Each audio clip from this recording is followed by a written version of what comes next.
It's Entomology Animated, celebrating the amazing biology of insects using the power of digital animation. Ting. Hey there, this is Eric Keller for Entomology Animated, and this is the second video where I discuss some of the work I did for the Wednesday opening title. So in the first video on this channel, I talked about how I created this spider. So let's zoom, playing through the titles here. You can see the thing, we see the spider web, there's a spider. So I have a whole video talking about the spider, but in this video I want to talk about the fly. So we have teddy bear gets his head chopped off, we zoom into the eye, zoom out, and we have this transition to a fly trapped in the Venus flytrap. And I think it's a really great part of this sequence because it's dark, but it's also somewhat comical. And one thing I like to point out sort of thematically that I love is, you know, if you've watched this series, it's essentially, you know, Wednesday Addams is kind of like a Sherlock Holmes type character. There's a lot of crime as well as supernatural stuff in the series. So they went with that in the opening title sequence. So we can kind of see a poor teddy bear being executed. Again, that's capital punishment that's related to crime. And then it transitions to the fly, who is trapped in a Venus flytrap. What I love about this, and this is all Lee Nelson's, well, I think it's mostly Lee Nelson's idea, but he definitely perfected it, was the idea of having the fly trap close down on the fly. And this is kind of like, you know, bars in a jail cell. So again, we have sort of that, not only this macabre kind of, you know, horrible death for this poor little fly, but we also have this kind of criminal reference here with the jail cell. And I think that's really cool. Any case, let's take a look at the models here. And so I can describe what I did and what the thinking was on it. If we go to my website, so my website is bluebatone.com. And that's where I have my portfolio, and you can see some other renders and stuff. So I have a few stills from the opening title sequence. So these were rendered, and these were rendered in Redshift, and the rendering and shading was all done by Lee Nelson. I gave him the model, the rig, all the displacement maps, and my texture maps, and he put this together. But here's the original model that was rendered in Arnold, and this is a bit more of a realistic shading and texturing. With the kind of green metallic kind of quality. So once again, green bottlefly. Here's a species, Uscilla suricata. I could never pronounce these things. But anyways, so I created this model for another project, and then I readapted it or redid it, reworked it for the Wednesday opening titles. So the original project that I made the fly for was the planetarium show at Griffith Observatory called Signs of Life, which, by the way, really good show. If you're in LA, please go see it. It's a lot of fun. I had a great time working on it. And we got a little fly in there in one of the sequences. So I wanted to use the same type of fly for Wednesday. I did adapt the model, so it's not exactly the same. And, you know, it's a nice common fly, so there's not as much thought put into this particular species as there was with the spider. But let's take a look at the actual model here in ZBrush. So here is the model. And let's see if I make sure I have everything on in here. I think I did all the hair in Maya, but you can see it's pretty detailed, and I had a lot of fun with this. So, and you can see it's broken into subtools, and this model is actually 96 million points if you total all the points at the highest subdivision level for all the subtools. So it's, you know, it's a fairly involved model. I do love this kind of pitting the dots on the thorax here where a lot of the hairs come out. I think that's a wonderful detail. You can see I went a little bit nuts on this guy, really getting him detailed. And then you can also see that one of my favorite parts of working with insects, you got to get the ommatidia on the eyes. That's such an essential part of doing insects because it's a big part of their personality. Some things that I learned about working on this fly model. Originally, when I created for the Griffith Observatory show, we chose this particular species of fly, and I started working on it using various reference found online and otherwise in pictures and that kind of stuff. I was working with Ji Young, who was the visual effects supervisor, and I've worked with him on a number of projects. I worked with him at Bad Robot on Star Trek Beyond. That's where actually I first met him. And so we're good friends, and I really enjoy working with him. I also think he's a pretty brilliant guy. But we kept getting into arguments about the spacing between the eyes, because he'd look at these references and the eyes were close together. I look at my references and the eyes were far apart. We had this back and forth about it. And then we'd start looking at the reference images, and we could see that we'd see some with the eyes far apart and some with the eyes close together. So what's going on? So what I did is I contacted my friend Lisa Gonzalez, who is an entomologist at the Los Angeles Natural History Museum and a good friend of mine. And I asked her about this, and her first question is like, well, are you modeling a male fly or a female fly? And that's where I realized, oh my God, I didn't realize that the spacing between the eyes on this particular species of fly is different, whether it's a male or female. So in hindsight, I kind of felt kind of stupid that I didn't think of that, and I didn't pay close enough attention to the actual text that goes with the pictures.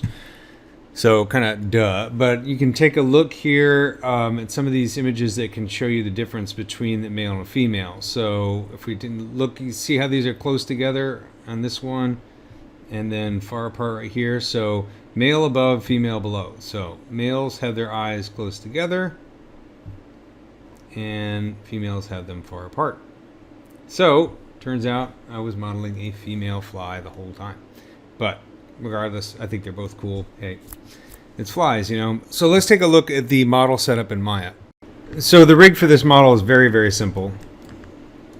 I have some custom controls set up that are controlling my joints. So let's see, show joints, and then some base show IK handles. Okay, I have the IK handles hidden. There we go. So, you know, pretty simple stuff. Not very complicated. And move the legs around, and the fly's hanging out. I think there was a more complex version of the rig that I created for the planetarium show that allowed the fly to actually rotate its legs in towards its mouth. So this is kind of an early simplified version of it. But the geometry, again, I did the same thing I did for the spider, in that I hand modeled these and sort of instanced and placed them individually. But some of these other ones started out as paint effect strokes that I then converted into geometry. Let's see, the abdomen still moves around just fine. So yeah, and I usually have custom controls in the abdomen, so you can curl and wag and that kind of stuff. But other than that, just a very simple rig. These things, their mouths are kind of crazy. I'm still trying to understand how fly mouths work. So this is sort of my best effort at making a fly mouth in this particular project that didn't really require a whole lot of animation in the mouth. But you can also see the antenna. Let's turn off the joints for a second. And where do I have the antenna control? Okay, so these are the antenna for flies. And it's important to remember that fly antennas are very different from the typical bug antennas that we see on like ants or bees. So this is something that I frequently see people doing wrong when they're trying to do a fly. They get the antenna completely wrong. But these guys just have little stubby little things, right? So another interesting thing I learned, in addition to the spacing of the eyes based on male or female, was some of these structures down here behind the wings. So flies are in the order Diptera, and that means 2 wings. They have a common ancestor with 4-winged insects. Most winged insects have 4 wings and hind wings, right? So over the course of evolutionary time, flies evolved to the point where they lost their hind wings, and these hind wings sort of evolved into these little stubbity things called halteres, right? So it is thought that the halteres have like kind of a gyroscopic function, which kind of aids the fly's ability to flies are real acrobats in the air, as evidenced by the fact that they're really hard to catch. So these are what happened to the hind wings, but there's also this other structure down here called the calypter that I didn't notice before until I modeled this particular species of fly, right? So if we take a look online at the entomologist glossary, we can see there's an entry for calypter, and it just so happens we have our green bottlefly here as an example. And so there are small membranous flaps or lobes that are located at the base of the wing in some species of flies. And a lot of times they're mistaken for hind wings because they're flappy. They look like hind wings, but they are not the hind wings. The halteres are, I'm sure I'm not pronouncing that right, but the halteres are what used to be the hind wings. And I'm not sure exactly what the calypters do for the fly, but they must do something.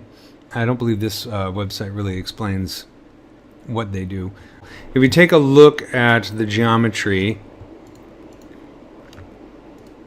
and go to the UVs, in this case I did use UDIM, so I have UDIMs. I have the model separated so different parts occupy different texture space, so they can have 4K textures applied to each part of this for the original planetarium show. And also for Wednesday, of course, the camera gets really, really close to the model, so I wanted to get as much texture space as I possibly could. So here's the actual scene, and again, Lee Nelson is one who set this up, did the animation. I just came in and did a little bit of additional touch-up on it. You know, it's fairly simple. This is good for opening title sequence. It looks, you know, very kind of primitive in this gray shading, but when you see it in the final sequence, it works really well. Let's see if I can get back to here. And, you know, what I love about it, so when I gave the model and the rig and the textures to Lee, and he's the one who came up with the shading and lighting. Of course, it goes with the color scheme of the entire sequence. We have the black and white with the metallic, and then this hints of purple coming in. And I just think it looks beautiful. It really looks cool that way. I would have gone for a more realistic shader, but that's because I'm kind of a realism nut, and that's why we have Lee in charge of this kind of stuff. But you can see the actual ommatidia texture came through on the eyes really well. But I also like the way he did the animation of the head, because it really kind of shows a vulnerability to the fly. You actually kind of feel a little bit of sympathy for the fly here, which is not easy to do because most people are not crazy about flies, myself included. So what I did to the animation, just to kind of increase that kind of quality, so we can see if I'm moving, scrubbing on the timeline here, you can see the basic camera move. But you notice there's a little bit of nervous jittering to the antenna. I don't know if that's exactly realistic, but we wanted some nervous jittering in there, and also to the head. So if I select the head control, you can see that it kind of has this little shaking quality to it. So it's a trick that I do with animation layers. It's really simple. It's basically I'm going to select my head twitch, and I'm going to set the weight of that layer to 0. So when I do that, you can see that the movement of the head is a bit more straightforward. There's not as much wobble in it. I think I actually have keyframes on the weight here. So let's open up the graph editor real quick. So if you take a look in the graph editor of that head control, and I have this similar for the antenna, you know, we have the base animation, which is kind of a simple movement. And then what I did is I created an animation layer, and I just created kind of these very noisy keys really quickly. And then I just have them looping on into infinity, right? So that's what's creating the twitching right here on the head twitch layer. And then I just animated the weight of that layer over time. So here's the animation weight starting at 0, moving up to 1 as the camera pulls away. So you can see I have the head twitch layer selected in the animation editor, and you can see the weight moves up over time to about 3.5. If I set it all the way up to 1, so I'm going to delete the keyframes on the weight and set it all the way up to 1. So you can see if I have it set to 1, it's really exaggerated. But that's the advantage of animation layers, so I could set this down to, like, what was it, 3.5 was what I thought looked good. And then I just animated the weight of this from like 0.3 up to 3.5, put keyframes on it, and you get that nice little secondary motion that gives it kind of nervous, twitchy quality to the fly. And then we just had a few wing flaps there, and then a motion of the legs as it closes down. The lighting in this is so dark, so I didn't go absolutely insane trying to get the animation of the back legs perfect if they're not even visible in the sequence. Because again, the turnaround of these animations is very quick, so you had to be very efficient and animate just what you think is actually going to be seen by the camera. And then this was final animation was rendered in Redshift, so there you have it. That's a little breakdown of the fly model that I used in the Wednesday opening titles. A lot of fun.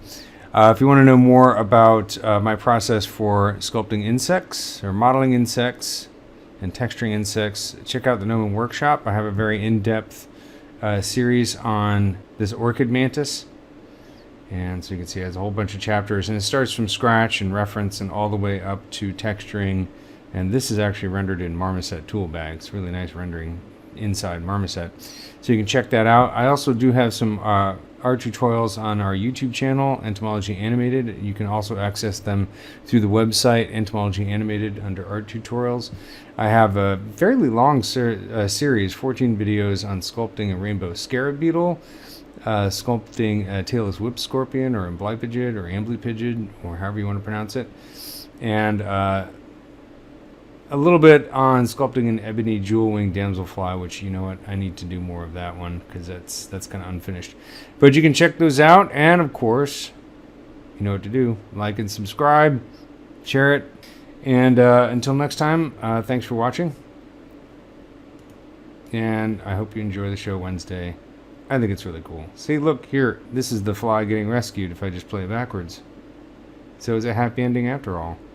And the teddy bear gets its head back. Okay. Talk to you next time. Thanks again.